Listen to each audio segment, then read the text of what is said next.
Search and rescue crews are digging through flattened homes in the U.S. state of Mississippi after Friday's tornadoes. More severe weather is said to be on the way.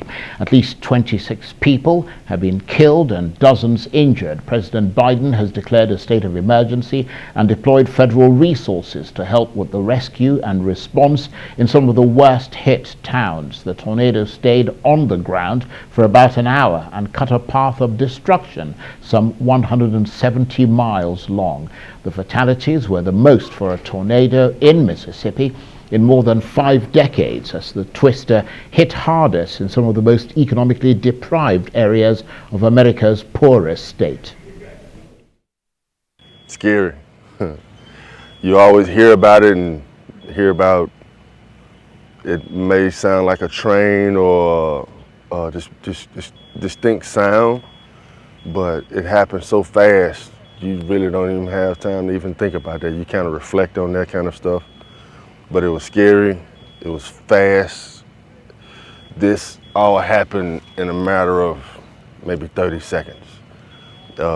Maybe a minute from the place where it landed to when it was across town. But once it hit our house, it was probably 10 seconds and it was gone. And once I look out the window, I thought my whole town had been destroyed, which it mostly was. So yes, I actually was born on this street here, a few houses down, and I grew up over here where we're walking to. All of this was trailers, were houses. This was a store. This was the neighborhood laundromat. This is where people paid their bills. It used to be, we call it Soundways. It used to be a video store.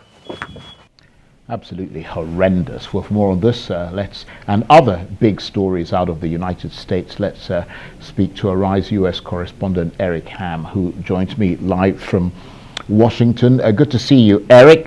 Powerful tornado that's carved a devastating path of destruction through Mississippi. Dozens killed, neighborhoods flattened, and dozens more injured. What's the latest?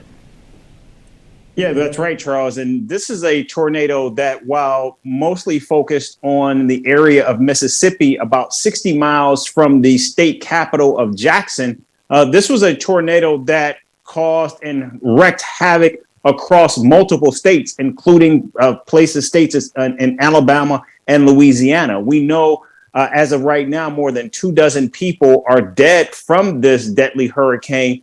And towns have been virtually destroyed, with more than 2,000 people affected by the damage already. The White House has already announced a state of emergency for the state of Mississippi.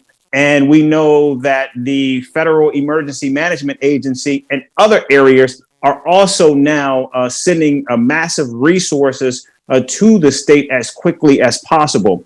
And Charles, this only compounds an even more contentious problem in the state of Mississippi, because as we know, this was a state that was also still reeling from a water shortage problem that was impacting much of the area as well. And so now you have this tornado that has destroyed not only homes and communities, but entire swaths of towns as well, as it has traveled across the state. And so now what we're seeing here is a massive effort, not only to try to clean up, but also to try to find survivors, as well as try to provide some type of comfort to the wreckage and devastation that we see playing out there. And thanks for that update, Eric. We'll be keeping an eye on it because we understand more bad weather is on the way. But let's turn to the other developments in the United States. We're hearing that there's been a shooting in Nashville, Tennessee. Tell us about that briefly. Yeah, Charles, I just got off the phone with one of my contacts in the city of Nashville. And what we are learning right now is that a total of 7 people are dead from this shooting.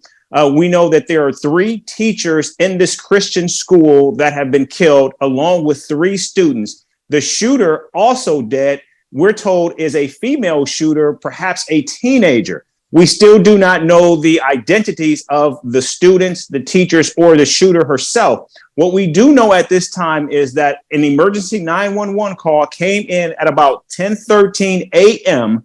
and by 10:27 a.m., the shooter was actually neutralized at that point. So it only took about 14 minutes. But of course, in that 14 minutes, we know that 6 people, including small children, lost their lives. The school itself is a school that is housed in a church. And we're told that this is a pre-K through 6th grade school that houses at least 200 students with an additional 40 teachers and other administrative support at the school as well. Well, that sounds utterly depressing and heartbreaking. Thanks for bringing us that story, Eric. And one more on the political front. Donald Trump opening his campaign to win back the U.S. presidency by railing against the dark forces he says are lined up against him, saying the multiple legal investigations into his conduct and finances were straight out of a Stalinist Russian horror show. What's been the reaction to what he said at that rally in Texas at the weekend? Well, Charles, I think for many, it cemented the fact that what we're seeing here is a former president who is on a revenge/retribution tour and has made clear that if, in fact, he is reelected, that he will certainly go after his enemies, both real and perceived. We also must remember that where this rally took place in Waco, Texas, just miles away from that Branch Davidian compound that exactly 30 years to the day was actually burned down. And we know, of course, several children died in that incident where there was a standoff with alcohol, tobacco, and firearm agents, federal agents, as well as the compound itself. And so that was seen as a government versus the people. And we see Donald Trump playing out many of those very similar tropes. Eric, thanks very much indeed. Eric Ham, Arise US correspondent, talking to me there from Washington.